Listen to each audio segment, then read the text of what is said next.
हाथ धोआ के निकलले रही तो माँ के फ़ोन आयल रहे। माँ के फ़ोन से बात करते करते हम भनसाघर में आबि गेलहुँ। और ई खेसारी दालि और मौसरी दालि छै जकरा हम फुला देने छलियै 2-3 घंटा पहले भोर में। और तकर बाद अपन घरक काज करऽ लागल रहौं, डस्टिंग एंड ऑल। और ई बेसन अछि और गमला में जे छै से अहाँके बंधा गोभी हमरा आधे फ्रिज में बचल छलै ओ छै और प्याज छै, ओकरा कचरि कऽ हम एहिमे दऽ देने छलियै। ओकर बादमे नून, हरदि और बस मिर्ची बुक्की धऽ कऽ एतबे चीज धऽ कऽ ओकर बादमे एकरामे सनऽके छलै। आब ई एहि दुआरे बनाबै छलहुँ किएक तऽ आइ फ्रिजमे किछो तरकारी नहि छलैए, मात्र इएह छलैए।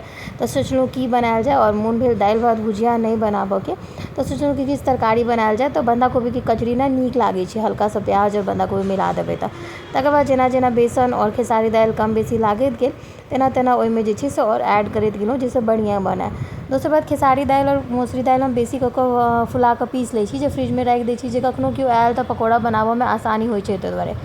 अच्छा, माँ से गप की होइ छलै से एहि दुआरे अहाँ सबके नहि सुनेलहुँ किएक तऽ कनिक प्राइवेट गप छलैए, तऽ हमरा लागल कि ओ कनि प्राइवेसी रखबाक चाही। तऽ हम गप करिते करिते और साथमे हमरा वीडियो बनाबऽके सेहो मोन छलै जे अहाँ सबके बताबी जे हम कथी कथीके कचरी बनाबै छी। अहाँ सब वीडियोमे देखैत रहै छी। अहाँ सब बंधा गोभीके कचरीके तरकारी बनेने छी कि नहि, खाइ छी कि नहि से ज़रूर कहब।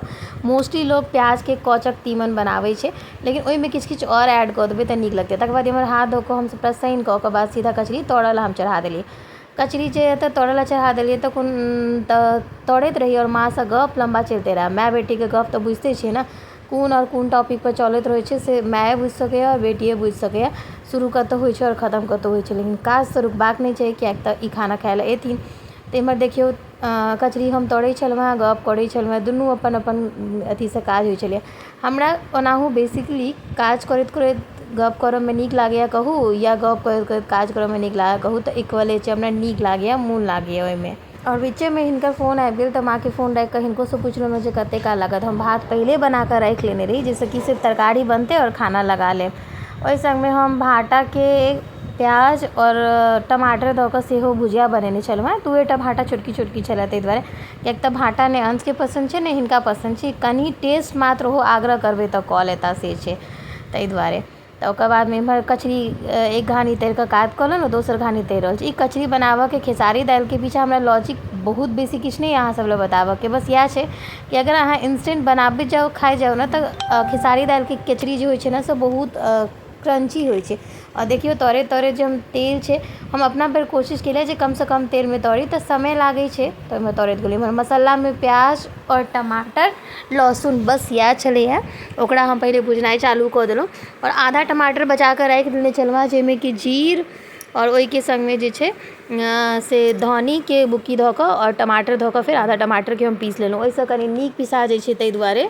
और ताबे तकमे इहो चलि एला और पुछला खाना बनि गेल। तऽ हिनकासँ सेहो गपशप किछु करै छलहुँ हेँ एनाही एम्हर ओम्हरके, तऽ किएक तऽ ई घरेलू गप छलैए तऽ हम एकरा जे छै से म्यूटे कऽ देलिए। हम कहलिए कि की अहाँ सब ओ गप सुनबै। ओकर बाद एहिमे बस मिर्ची बुक्की डालऽके बादमे कनि हल्दी पाउडर, और ओकर बादमे जे छै से कनि जे छै से हमरा लागल धनिया पाउडर हम कमे देने रहिए तऽ फेर हम ओहिमे ऐड कऽ देलिए। तकर बादमे नून, जे कि हम सेंधा नमक खाइ छी से एहिमे ऐड कऽ रहल छी। कचक तीमन जे छै से सब अपना अपना स्टाइलसँ बनाबै छै, हम एनाही बनाबै छी और ई खाइमे बहुत नीक लागै छै। और कचक तीमन मिथिलाके बहुत ही प्रसिद्ध तरकारीमे सँ एकटा मानल जाइए। और अहाँ सब कथी कथीके कच बना कऽ बनाबै छी से ज़रूर कमेंटमे हमरा कहब। मसाला हमर देखियौ केना एकदम भुजाए गेल छै और ऑलमोस्ट तैयार छै एहिमे पानि देबऽके लेल। तऽ हमरा मसाला खूब भुजलाके बाद ही सेटिस्फाइड मोन होइए। तऽ देखियौ हम एकदम मतलब भुजै छलहुँ मसाला, हिनकासँ बीच बीचमे गपो करैत रही। फेर हिनकर बहुत रास फ़ोन सब आबै छलनि हेँ तऽ ई अपन फ़ोन सब निपटाबऽमे लागि गेला और हम जल्दी जल्दी खाना बनाकऽ सर्व करऽके तैयारीमे छलहुँ हेँ। तऽ देखियौ हैया दऽ देलिए सबटा चीज, झोर दऽ देलिए जतेक झोर देबऽके छै, किएक तऽ झोर बहुत गाढ़ नहि राखै छलैए, लेकिन एतेक राखऽके छै जे कचरी सोखि लै छै सबटा जल्दीसँ। तऽ ताहि दुआरे ओतेक दऽ देलिए। आब खौलतै ई आरामसँ। एहिमे खसा देलिए हम देखियौ कश्मीरी लाल मिर्च पाउडर और किचन किंग मसाला हल्का सा, किएक तऽ गरम मसाला हम बेसी इस्तेमाल नहि करै छी, हमरा नहि सूट करैए।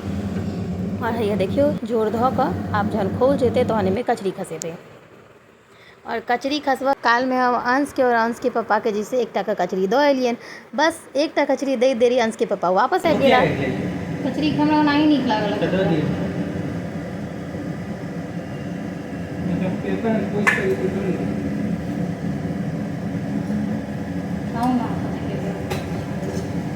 हम डाइट पर छी।